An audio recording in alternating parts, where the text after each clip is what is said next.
جه برنامه کرد کنکشن دنگی امریکا ل واشنطن پایتخت از صالح دمی جر لگل هفکارین خواه به خیراتنا و دکم و به سرنوچه اندس به برنامه دکم. ده هفته خواه یکم ده سروک نوی امریکا جو بایدن روبروی گلک مجارین آلوز ده به. خانم یکم امریکا جیل بایدن باله دکشین سر پرورده ای. ریوبری خسرا باکور روجلات سوری ل پاریزگاه حسه که دست به پروژه که آوا و خوارنه دکه.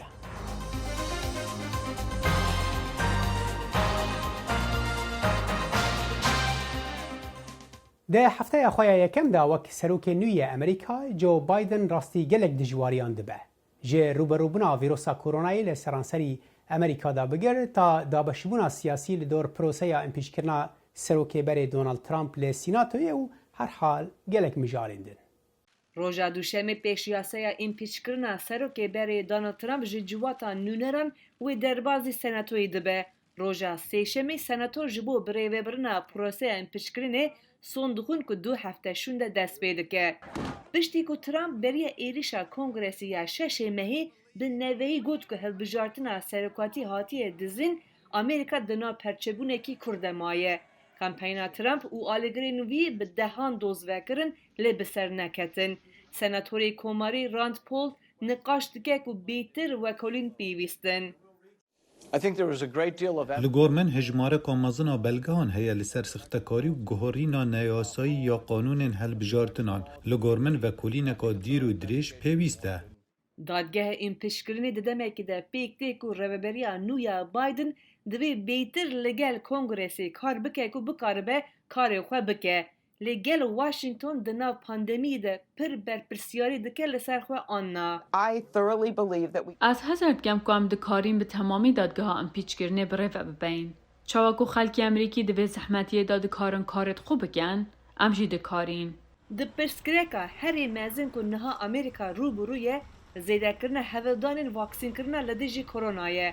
Biden soz daye ku vê di 100 rojên vî ya ofîsê de 100 milyon vaksîn were bikaranîn, hin pispor dibêjin ev pir sist e. Ev parzemîne nebaniye. Ew armanca Biden nîşan dide ku em ropro çine, ger ev prosa baş bibe yan xirab bibe. Li gor daneyên zanîngeha Johns Hopkinsê li Amerîka heta niha ji pitirî 25 milyon peketîn vîrusa korona hatine tespîtkirin û ji pitirî 418,000 kes ji jiyana xwe winda kirine. Hefteya borî Biden çend biryarên serokatî îmza kir bo çareseriya krîzên pandemiyê. Yek ji wan ev e ku di hemû avahiyên federalî, bas, tren, balafirgeh û firokan de mask werin bikaranîn ku pêşiya belabûna vîrusê were girtin. سروک امریکا جو بایدن دست به پلانک فدرالی روبروبونا ویروسا کرونایی کر که ده 100 روزین دست پیکین ریوبری ویدا 100 میلیون امریکی واکسینان وارگیرن. جبورونی کرنا و مجاری از به دکتر هوال کلی را آخویم که لباجار اتلانتای ولایت جورجیا پزشک نخوشی دله او دبیجه 100 میلیون جی نهجماره کمزنه. افتشتكي يقول لك عادي مقارنتين مثلا فاكسين اختي الهندي والصيني تشكرن اوضاعي مثلا اختي نخشيا بوليو نخشيا بري جهان جانا صد 600 مليون هي هي بعد افتشتينا 100 مليون بيجم يعني تشتك طبيعي ويتشابه مشكله وحيد تاني كتشخاص عالمي وفاكسين ببن وكتشخاص فاكسين جو انتاج شتي في وقتي ده انه نهار تانا في وقتي دي فاكسين تاني فايزر وموديرنا أو تحاولين نجي يعني كمياتين تاشيك نبو بدنا عالمي يجي 100 مليون في أمريكا من عدا جيني 100 مليون أمريكا جي تمام تحس من يجي حموها عالمي يجي جوارا فاكسين جي لازمة. بله دکتر هوالش خود تجي یک جوان که تختارین امریکی کو تفاکسین ورگرت بریدمه که یعنی ام ببیجن باندورا واکسینه تکاری هنه کیج مرا بحثا واکسینه بکی او واکسین بخواه یا کی بو یا مدرنا بو یا فایزر بو باندورا ویل سر لاش چاوای ام ببیجن درزیه یکم و یا دویم چاوات ورگرتن هنه کی شیروا بکی ویجمرا؟ بالضبط انها فاكسينا اول دركت يا فايزر بو بش يا مودينا دركت يا معك بيشي دكتور ويا مثلا المستشفى شغلي او جوا دركت يا فايزر بر تشي تلقيها فايزر وقت تشا وقت تشي تلقيها انفلونزا تشتك يعني فرق نينا بصراحة اول تجامع دجاري به وبين واد دجاري حوالي اسبوع 6 اسبوع هي فرق يعني بجنت بالسكنة وما ياد الدواز بيت حسي بشكل ياد الدواز بيحسين بشكل وقف بشكل ألم شيء بمرة بشكل حسنا استعبان بوم بس ايبوبروفين ولا تالونول بي وعادية بس ملاحظة إن عمريوا بتشوشك بورا بشكل ولا تحسن بفاكسين بيشتوي عمريوا مظن ناحسن وهناك بيجينا بركيج مناعة يعني أختي عمريتا بتشوشك مناعتها قوين ترى بشكل جي عمريوا مصدر بولو أختي بركي تلقيح بر وفاكسين بر بيت حسي قلكتر نعم مثلا ديامن تلقيح بر بين حسا روجا يا أول يوخس بي حسام بشكي وبيجينا فرق بين عمر ده هي بس تشتاق مشكلة قال لك نينا يعني كيم أسبي حسيم عالم بورا مشكلة ورا تشوف مستشفى بالعادة وقت تشتاق طبيعي وقت اختي يا انفلونزا بتحسي بشكل تعباني بشكل بلا شيء تيشينه بس يعني عادي تتالنول وايبوبروفين بي يعني عادي أو أكتريتي آلام تشن بله باشه دکتور یعنی تبحثا افجی براسی جه مجارك جه ارگومنتی الامریکا کو هجمارك مزنا امریکانش خو واکسینا نابن نین دجی کرونا و ین نین دنجی یعنی نه باوریا وان او کو واکسین نباشه جبولاش مروف یعنی تدبیجی ریفبریا بایدن چاوا دکاره و هستل جم خلکی چیکه و احساسی جم خلکی چیکه کو واکسین تشتکی باشه و دویج بو کرونا ببن يعني أول تشت يعني غلط تشمعت بيجم عمري ومظن خصوصي صار شيء صالي اختيب كورونا كيفن بأضعافها كاريب ورا مشكلة شيء ولا سمح الله جي بمرنجي مقارنة عمري وبتشوتشك بقولوا إنها كورونا فاكسين الدين يصير عمري وشيء تو بينج وري مثلا شغلن مثلا مستشفى ده ولا الشرطة شغلن ولا مثلا يبقى عالمي شغلن دنوا بيشي بس أهم شيء يصير عمري وشيء تو بينج يعني أزمج خمديت ملاحظة المستشفى أكتريتي عالميش كورونا دمرني عمري مظن وخصوصي جي اختي عمريتها مصر مشكلة بتلا الدلقة أكتر شيء بسكري ضغط أفجي أثرين سا كورونا تشتي قال لك مهم لازم بايدن شاني عالمي كي تشاوى إنه كيش كورونا فيروس دمري وكي تأثري وتاني صار طريقة سوشيال ميديا يعني رئيسي ترامب صار سوشيال ميديا رئيس شيبو تكاي نفس الوقت جي صار سوشيال ميديا تكاري عالمي إقناع بكي انه فاكسين واهم شيء بركز انه صار شبابه يعني نهار بمدى كرمان جاده يعني صعبه مثلا اني يعملوا امازون في يمكن فاكسين شيء بو انجليزي جمونينا بيجمع على الشباب ما يعملوها بتشوش انجليزيه لازمه او شرح كنج اهلي خرج ما فاكسين مهمه باشه دكتور فرسك قال لك خلق بمراقن كو زانبن برس جواب وي برس وي زانبن او كو قالوا لامريكا بكيمانيا بحث امريكا دكن وي كنجي وي فيروس بداوي ببا وخلاص با او 100 مليون فاكسين كنت سيما هين دسبيك يعني صدروجي دسبيكي سروكاتيا بايدن دا وتير بكن كو ايدي فاكسين بشوفا بتشا وخلق ايدي فقر جيانا خويا نورمال ابجي سؤالك يقول لك باشا امجي على طول برسيت برسم صراحه بس تشتي قال لك مهم فاكسينه بس حلك لازم عالم ماسك خوكن وهي عالم جي مثلا درناك قال لك انه هتام حمو عالمي فاكسين بدن انه كم كان كنترول بكن وحمود بينسى رقمي عددي كورونا فيروس وكيجي دمريجي تاخويا بكي نها تشتي مشكلات شي بوج راس السنه وج كريسماس وثانكس جيفينج قال لك صار ما اثر يعني عالم الالتزام نكربون وقال لك بيكتنجي وتبينين هاسي 4000 وجدة دمرن حتى رقم داك بينو كم يبزان كا كورونا فيروس شو ومشكلات ديجي نها بتتبيح الصايش ساوث افريكا ولا انجلترا انك نودر كتيا وقت بيجي نوعك نوش كورونا فيروس كتيا امجي نظام بالضبط 100% اذا ضد مناعه ويا فاكسين ضد بيتشيبي بقولوا بيجن خلكي هر ام كيم ترعد دي كورونا فيروس شيكن هر باشترش اجمالا بتكارن زو خلاص كنجي بله دكتور هوال كلي پزشکی نخوشی دل تج باجاری اتلانتای ولایت جورجیا مربوی گلک سپاس بو باشتر بونات گلک سپاس چاو باجار نیویورک یکم نافچه امریکی بو کو ویروس کرونا د بهار سال 2020 دا به برفرهی لی بلاوو و امریکا و جهان همی تماشاکر چاوا او باجار گشو به قربالغ هاتا گرتنو برپرسان همی هولدان خوکرن جبو دور پیش کرنا به ویروسه لە بەهاری 2020 ئەمریکا و جیهان بینیان ئەو شارەی کە هەرگیز ناخەوێت چۆن بوو بە شارۆچکێکی ڕاستەقینەی تارمایەکان تایم سکوێر بەبێ گەشتیار شاشە زەبەلاحەکان لە باتی پیشاندانی ڕێکلام خەڵکیان هاندەدا مۆدای کۆمەڵایەتی خۆیان بپارێزن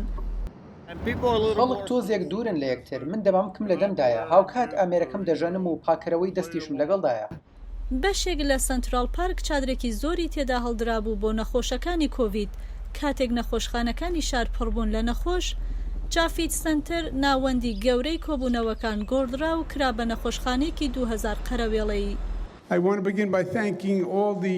دەمەوێت سەرەتا بە سوپاسکردنی ئەندازیارانی ناو هێزە سەربازیەکان کە ئەمڕۆ لێران دەست پێ بکەم کە کارێکی بەرچاویان لە دانانی ئەم نەخۆشخانی فریاکەوتنەدا کردووە کە زۆر پێویستمان پێ دەبێت. کەشتی USNS کامفۆرد وەک نەخۆشخانەی هێزی دەریایی ئەمریکا بۆ ماوەی چەند هەفتەیەک لە شارەکەدا لەنگەری گرت و زیاتر لە 1000 نەخۆشی کۆڤیدی لەخۆ گرت. هێزی پاسەوانی نیشتمانی چاودێری دۆخەکەی دەکرد بۆ ئەوەی دڵنیا بێت تەنها پزیشکەکان سواری ئەو کەشتیە دەبن. لەگەڵ دابەزینی شەپۆلی یەکەمی ڤایرۆسی کۆرۆنا لە نیویۆرک هێشتا هاوین نەهاتبوو کە خەڵکەکە دەستیان کردەوە بە چالاکی. کۆبوونەوە و دانیشتنەکان لە باڕ و چێشخانەکاندا گوازرانەوە بۆ پارک و مەیدانەکان کە مەودای کۆمەڵایەتی باشتر تێدا دەپارێزرا. 2 هەفتە لەمەوە پێش ئاهەنگێکی بچووکی دەستگیرانیم هەبوو داوای هاوسەرگیریم لە کچەکەی هاوڕێم کرد لەبەرەوە کۆمەڵێک خەڵک لێرە پێکەوە کۆبوونەوە. نیویۆرک هێشتا نەگەڕاوەتەوە دۆخی جاران ففتەوی نییە وەک جاران قەرەباڵغ نییە، بەڵام زۆرترین کاریگەری پەتاکە بە شەقامی برادوەیەوە دیارە چونکە هۆڵی شانۆکان لەم شەقامەدا بەداخراوی ماونەتەوە و پێشبینی دەکرێت بۆ ماوەی لانی کەم ساڵێکی تریش ئەو شوێنانە نەکرێنەوە. من تێدەگەم کە ڤایرۆسی کۆرۆنا جدیە بەڵام ژیان بەردەوامە چی بکەین خۆمان بخێنە زیندانەوە لە شوقەکانی خۆماندا بۆ ماوەی چەندێک کەس نازانێت پەتاکە کەی دەڕوات ساڵێک 2 ساڵ. پیشە سازی گەشتیاری هیوای وایە داخستنەکان زۆر نەخایەنێ کاربەدەستان و خاوەن پیشەکان بە هیوان دوای کوتانی ڤاکسنی کۆرۆنا بۆ خەڵکێکی زۆرتر بەهاری ئەو ساڵ دووبارە شەپۆلی یەکەمی گەشتیاران ڕویان تێکاتەوە. نیویۆرک بەبێ ئاهەنگی ئاسایی و جەماوە لە تایمسکوێردا پێشوازی کرد لە ساڵی 2021. تایمسکوێرێکی چۆڵ و هۆڵ پیشاندەری ئەوەیە کە زۆر دەخایەنێت تاکو ئەو شارە بتوانێت ساڵی 2020 لەبیر بکات. پارکا دیزنیلاند لە ناوچەیە ئۆرنج یا کالیفۆرنیا دێ ببە یەکەم بنگەها مەزنە داینە ڤاکسینە کۆڤید-19 و حاکمێ ویلایەتێ قۆناغا یەکەما ڤاکسینە ڕاگەهاندیە لێ تانها هین ڤاکسینن کۆ تێرە خەلکێ دکن نینن. ئەو سایتانەی ڤاکسینی کۆڤید-19 دابینەکات لە هەموو کالیفۆرنیادا کراونەتەوە لە یاریگاکان و پێشانگاکان تەنانەت لە دیزنیلاندیش هاوینە هەوارەکە یەکەمین پێنج شوێنی کوتانی سۆپەر کۆڤید-19 کە توانای هەیە ڕۆژانە 1000 کەس بکوتن. تەنها لە ڕۆژی یەکەمدا زیاتر لە 10,000 کەس داواکاری کوتانیان لە ماڵپەری ئۆرنج کاونتی پێشکەش کردووە. هەر ئەمڕۆمەیە ئەگەر وادە دووەرنەگرتووە بە تەنگەوە هاتنی خەڵک زۆر خۆش بوو. بەهۆی ژمارەی زۆری خەڵک کە دەیانەوێت ڤاکسینەکە بە زووترین کات وەربگرن وێبسایتی ئەلەکترۆنی ئۆرنج کاونتی تووشی وەستان هات. سوزان لەگەڵ هاوسەرەکەیدا هاتووە لەو باوەڕەدایە ئەوان لە خۆشبەختەکانن. بۆ ئەوەی بژین بە دڵنیاییەوە ئەوە تاکە هۆکارەکە لێرە. دوێنێ ڤاکسینم وەرگرت. من ئەمڕۆ وەرم گرتووە. دەسەڵاتدارانی ئۆرنج کاونتی هۆشداری ئەگەری دوور و درێژی نۆرەکان و وەستانی زۆر دەدەن. لەم کاتەدا و لە ماوەی چەند هەفتەی کە دادێت تاوەکو ڤاکسینی زیاترمان پێدەگات خۆڕاگر بن و ڕێگە بدەن بە تەمەنە لاوازەکان ئەوانەی نەخۆشی درێژخایەنیان هەیە لە پێشدا بکوترێن. فەرمانڕەوای کالیفۆرنیا کاڤین نوسیم ڕایگەیاند قۆناغی یەکەمی ڤاکسینکردن دەستی پێکردووە کە لە سەرەتا کوتانی کارمەندانی تەندروستی هەروەها کەسانی سەر و تەمەن 65 ساڵ. هەڵمەتەکە کاریگەری دەبێت بۆ 6.5 ملیۆن کەس بەڵام لەم کاتەی ئێستاماندا زۆر بەسانایی ڤاکسینی تەواوەتیمان لە بەردەستدانیە. لە خۆڕانیە کە دیزنیلاند هەڵبژێرداوە وەک شوێنێک بۆ سوپەر ڤاکسینی کۆڤید-19 تیا لێ بدرێت. دیزنیلاند بۆتە هاوبەشێکی باش. ئەوان زۆرترین فەرمانبەری ئۆرنج کاونتین. شوێنەکە دیارە هەموو کەس دەیزانێت لەکوێیە. خەڵکیش بە دیزنی ئاشنایە و هەستێکی خۆشیشان بەرامبەری هەیە. دیزنیلاند لە مانگی 2020دا داخرا. بەم دوایانەش هەندێک دوکان و بازار و یاری شەوانە کراونەتەوە بەڵام یاریەکان هێشتا داخراون. دانیشتوانی ئەنەهایم حەز دەکەن بکوترێن تاوەکو بگەڕێنەوە بۆ سەر کارەکانیان لە چێشخانە و بازارگە و هوتێلەکان و ئەو شوێنانەی چواردەوری دیزنیلاند. لەبەرەوەی لە شوێنێکی گشتی کار دەکەم بڕیارم داوە ڤاکسینەکە وەربگرم بۆ ئەوەی دڵنیا بم لەوەی خۆم و خەڵکی تریش بپارێزم. شوێنێکی تری کوتانی کۆڤید-19 لە یاریگای دۆجەرە لە لۆس ئانجلس ڕۆژانە نزیکەی 12,000 کەس دەکوترێن. شوێنێکی تری کوتانیش لە شاری ساندیاگۆ کراوەتەوە. لە هەموو شوێنەکان نۆرەکان دوور و درێژن. هەندێک کەس تااقەتی ئەو وەستانیان نییە تا ڤاکسین بکرێن و بگەڕێنەوە بۆ سەر ژیانی ئاسای خۆیان. جیل بایدن خانما یەکەمە ئەمریکا دووپات کرد کو دێ کەرتا پەروەردەیە خەماوەیە سەرەکەبە لە کۆشکا سپی. ئەو شارەزایە ژیانە واشنتۆنەیە ji ber ku hevjînê wê 36 sal di Sînatoyê de û 8 sal wek cîgirê serokê pêştir Barack Obama derbas kirin. Ev raport bêhtir behsa hevjîna serok Jill Biden dike. ئەمە خانم جیل بایدنە لەم ڕۆژانەدا یەکەم هاوسەری سەرۆک کە بڕوانامەی دکتۆرایی بەدەستێنا بێت. بەکەمتر لە هەفتەیەک دوای ڕێوەسمی سوێند خواردنی هاوسەرەکەی جیل بایدن بۆنەیەکی لە ڕێی ئۆنلاینەوە لەگەڵ پسپۆڕانی بواری فێرکاری هاوپیشەکانی ساز کرد و ڕوونی کردەوە کە ئاستەنگەکانی ڕوبەڕووی مامۆستایانی ئەمریکایی دەبنەوە دەکاتە سەر تۆپی بایەخەکانی. We're all facing so many challenges right now. هەمومان لە ئێستادا ڕوبەڕووی چەندان ئاستەنگ دەبینەوە و من دەزانم ئێوە لە هەموو کەس ماندووترن، بەڵام مامۆستایان ئەمە ساتەوەختی ئێمەیە، چونکە ئێمە دەزانین کە چۆن بێسەرۆبەری بگۆڕین بۆ شتێکی بەکەڵک. لەبەرەوە ئێمە هەموو ڕۆژێک لە پۆلەکانماندا ئەم کارە دەکەین.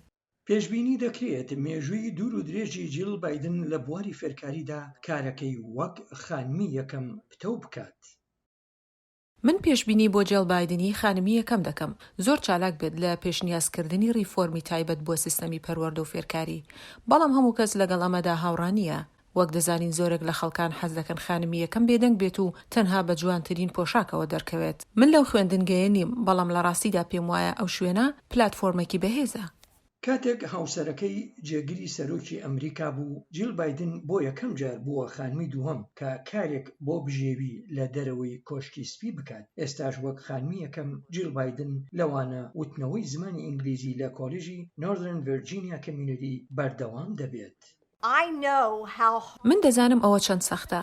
من بە ئۆنلاین و لە پۆلدا ئەم وەرزی خوێندنە دەڵێمەوە. لە کاتی ڕێوڕسمی دەرچوونی لە کۆلیژ جیل بایدن چیرۆکی خوێندکارێکی گێڕایەوە کە بەڕاکردن خۆی کردبوو بە پۆلەکەیدا و پێی گوتبوو دکتۆر بی شەوی ڕابردوو لە تەلەڤیزیۆن تۆم لەگەڵ میشێل ئۆبامادا بینی و دایکم بانگ کرد و گوتم دایکە ئەوە مامۆستای زمانی ئینگلیزیەکەمە. دایکیشم گوتی ئەوە مامۆستاکەت نییە، ئەوە خانمی دووەمی ئەمریکایە. ژیانی جۆ بایدن لەگەڵ هاوسەرەکەی بە ئاڵۆزی دەستی پێکرد و بە ساتەوەختی تەلاقداندا تێپەڕی. بایدن خەفەتی دەخوارد و هەر تەنها خۆی دوو کوڕە منداڵەکەی بەخێو دەکرد دوای ئەوەی هاوسەرەکەی و کچە منداڵەکەیان لە ڕووداوێکی ئۆتۆمبیلدا مردن. دوای ئەوەی جۆ بایدن 5 جار داوای هاوسەرگیری لێکرد، جۆ بایدن و جیل هاوسەرگیریان کرد. دوای پێنجەمین جار دەرەنجام بە جیڵم گوت شکۆی ئێرلندیم بەسرم دازاڵ بووە، هەر بۆیە ئەمە دوایین جارە لێت دەپرسم و نامەوێت پێت بڵێم کەی شوم پێ دەکەیت، بەڵکو ئایا شوم پێ دەکەیت؟ جیل گوتی بەڵێ. دوای 4 ساڵ جیل کچێکی بوو. لە ساڵی 2015دا دووبارە کارەسات بەرۆکی پێگرتنەوە و بۆ کوڕە گەورەکەی جۆ بایدن بە شێرپەنجەی مێشک گیانی لەدەستدا. هەر بۆیە جیل بایدن دەستپێشخەریەکانی پەیوەست بە شێرپەنجەی بۆ سەر لیستی بابەتەکانی زیاد کرد. لە میانەی هەڵمەتی سەرۆکایەتی هاوسەرەکەیدا جیل بایدن کتێبێکی بۆ منداڵان نووسی لەسەر ساڵانی منداڵی جۆ بایدنی هاوسەری سەبارەت بە توانای هاوسەرەکەی بۆ کێبڕکێ و کەوتنەوە سەرپێ دوای ئەوەی بەهۆی ئەوەی زمانی دەیگرت گاڵتەی پێدەکرا. هەرچەندە ئەوان ستانی بچووکی دێڵەوەریان بە شوێنی خۆیان دەزانن، بەڵام جیل بایدن لەگەڵ هاوسەرەکەیدا بوو لە ماوەی 21 ساڵی جۆ بایدن وەک سەنەتۆری ئەمریکایی لە کۆنگرس و هەروەها بۆ 8 ساڵیش لە کۆشکی سپی، ئەو شوێنی کە جیل بایدن لە ئێستادا بۆی گەڕاوەتەوە و بەلایکەم بۆ 4 ساڵی دیکە تێیدا دەمێنێتەوە. لە هەرێما حەسەکە یا باکوور و ڕۆژهەڵاتی سوورێ ڕێڤەبەریە خۆسەر بە پشتگیریە دارایی ژێ کۆالسیۆنە ناونەتەویە دژی داعشێ دەست بە پرۆژەیەکە دابینکردنە ئاوا و خواردنێ ji بۆ خەلکێ کiriye. Proje bi navê Furatê û ew dê ji çemê Furatê avê bibe. Pemnêrê dengê Amerîka li Qamişlo agahiyên bêhter li dor vê projeyê hene. Rêveberiya Xweser dest bi mezintirîn projeyên geşebêdana herêmên başûrê Hesekê kirine. Projeya kişandina ava çemê Furatê bû bajarê Hesekê û navçeya başûrî wê bi buhaya $1,5 milyon. li gorî agahiyan got proje bi piştgiriya aborî ya koalîsyona navneteweyî dest pê kiriye. Bi armanca sivîkirina qutkirina avê ji statoya Elok got ji aliyê Tirkiye ve hatiye kontrolkirin û av li ser milyon û 300,000 mirov tê qutkirin. Boriyên kişandina avê dê bi dirêjahiya 106 kîlometrî be got ji bajarokê Siwerê yê girêdayê Dêra Zorê ber bi statoya Ezîziyê ya bajarê Hesekê were kişandin. Li gorî avgahiyan got pêdiviya navçeya başûrê Hesekê ya avê got di bajarokê Mergeda westgeha El Elwa Şeddadê bajarokê 47 bi av bike û 20 ji sedî ji pêdiviya bajarê Hesekê pêk bîne. Li gorî endezyarê teknîkî Kemal Hesen got ev proje ji bo bajarê Hesekê û alûziya avê li bajêr çareser nake. فالمشروع هاني أم فكرين كمشروع كي نبديل مشروع محطة علوك طبعا المشروع هاني بس جبو هنكي آلي كاري بملت ربكش برجو آف تني مصادر آفي تنني مصادر علوك بيفم. Astengiyên projeyê sereke gihandina kehrebê bo statoyane got di dema Daişê de ew dever li rastî xerakirinê ve hat. Destgeha kehreba Hesekê projeya kişandina xetak elektrîkê bi bihaya $100,000 girte ser milê xwe û niha serkar dike. Di projeyê de nêzîkî 1000 endezyar û karmend ser dirêjahiya 3 mehan dê projeyê de kar bikin û ev yek jî ji bo xelkên wê deverê bi taybetî li başûrê Hesekê derfetek kar pir baş e. Rêvebera teknîkî ya statoya El Elwa Ferîda Ebdo ji dengê Amerîka re diyar kir got ew niha li ser çeksazkirina xetên avê û elektrîkê û avahiya statoya Elwa kar dikin got ew di dema Daişê de hatibûn teqandin. محطة بخوي تعداء جاي تقريبا سيه صدي تعداء جاي مضخات ماني افقي هون شش مضخات استطاعتها دصدو 5 كيلو واط انا ما قش فكرنا مدخستن ورشاتي محركات وورشاتي ايه مضخات انا قش يعني تقريبا دمها ان شاء الله ويا محركاتي ما تجهيزاتي ما قش خالص بن جنو avakirina herêmê got di şerê dû dirêj de derbas bûye yek ji armancên sereke ya rêveberiya Xweser bi piştgirî ji koalîsyona navnetewî ye gorê li ber vegera Daişê digire û aramî û tenahiyê li herêmê vedigerînin. Piraniya projeyê di herêmên şaneyên Daişê tê de aktivin derbas dibin û metirsiyên ewlekarî riştin li pêş hêzin ewlekariyê da ku ev proje û boriyên kişandina avê careke din ji aliyê Daişê ve neyên teqandin. Tevî got projeya ava Firatê yek ji mezintirîn projeyên keşebêdana herêmê ye lê alôziya ava ve xwarinê ji bo bajarê Hesekê bi taybetî wê berdewam be. Zana Umer dengê Amerîka navçeya Dêra Zorê. Li Enqera paytexta Tirkiye pirtûkxaneyeke balkêş hatiye vekirin bi navê Pirtûkxaneya Karkeran. Karmendên şaredariya bajêr bêhtirî 30,000 pirtûk ji nav zibl û gemarê derxistine, paqijkirine û di pirtûkxane de danîne. Tiştekî balkêş e. Pemnêrê me li Enqerê serdana pirtûkxaneyê kir û ev raport amade kir. Dîrok bi nivîsê tê dest pêkirin. Di nivîsê de jî amûrê herî girîng pirtûkxane ye. Li Enqerê pirtûkxaneyeka balkêş ji aliyê şantiyeya karkerên paqijiyê ya şaredariya Çankayê ve hatiye vekirin. Ev pirtûkxane wek pirtûkxaneyeka karkeran tê binavkirin. Taybetiya vê pirtûkxaneyê ya herî girîng pirtûkên ku wek zibil hatine avêtin ji aliyên karkerên qirşûqal ve hatine berhevkirin. Di vê pirtûkxaneyê de 10,000 zêdetir pirtûk hene. Lê di embarê de jî 20,000 zêdetir pirtûk kom bûne. Ev pirtûkxane 3 sal berê hatiye damezrandin. Lê bi navûdengbûna vî gihaye her derî. Rêveberê şantiya karkerên paqijiyê ya şaredariya Çankayê Emîr Ali Urtekin amadekirina vê pirtûkxaneyê wiha tîne ziman. Normal bir kütüphane gibi çalışıyor burası. Ev derjî wek pertûkxaneyek normal kar dike. Karmendên me pirên pirtûkan di nav zibil de anîne. Me jî daxwazin karmendên xwe anî cî û ev pertûkxaneya karmenda saz kir. Berî nexweşiya koronayê gelek vexwendiyên vê pirtûkxaneyê hebûn. Pirê wan jî xwendevanên zarok bûn. Lê li ber koronayê di van deman da ji bo bergiriyan zêde zarok nikarin serdanî bikin. Lê dîsa jî yên ku merak dikin tên serdana vê pirtûkxaneyê. Sonuçta çöpten gelen kitaplarla onları... Armanca me ew bû ku pertûkên navzibil kom bikin û ji bo fêdeya mirovan car din saz bikin. Rastî herkes ji zibil dûr disekine, lê êdî zibil jî di jiyana me de watedar e. Felsefeya me ew bû ku pertûkên diçin zibil ew car din dikarin fêdeya bidin hişê me. Me ev anîcî û em gelek jî kêfxweşin. Ev pirtûkxane êdî di qada navnetewî de jî hatiye nasîn. Ji bo dîtina vê derê li gelek dewletan kes tên serdanê. Gavayên tên jî ji bo vê derê pirtûkan xelatînin. Ji vana yek kes jî müşteşarê balyozxaneya Enqerê ya Çekya, Pavel Daneke. Ew hestê xwe ji bo dengê Amerîkayê wiha tîne ziman.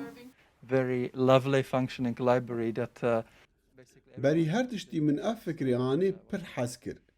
Pertûkên ku na ên bikar anîn an jî yên ku hatine avêtin li vê derê feydeyek dide. Dîsan kêfa min bi zarokan re hat. Di nav zibil da bi hezaran pirtûk derketin. Ev pirtûkana ana vêna mirova vê dikin. Eyüp Demir, Dengê Amerîka, Enqere. Li bajarê Mardînê xalê Şêxmûs piştî ku xananşîn bû dora 11,000 dar li dirêjiya 26 salan çandine. Şêxmûs qet nezewiciye û dibêje ew wan darên xwe wekû zarokên xwe dihesibîne. Ew rê dide xelkê ku meyweyên daran bibin lê çênabe ku ziyanê bigînin darê wî. Ew ji vîrusa koronayê natirse lê dibêje eger ez bimrim wê demê wekî xizmeta darê min bike.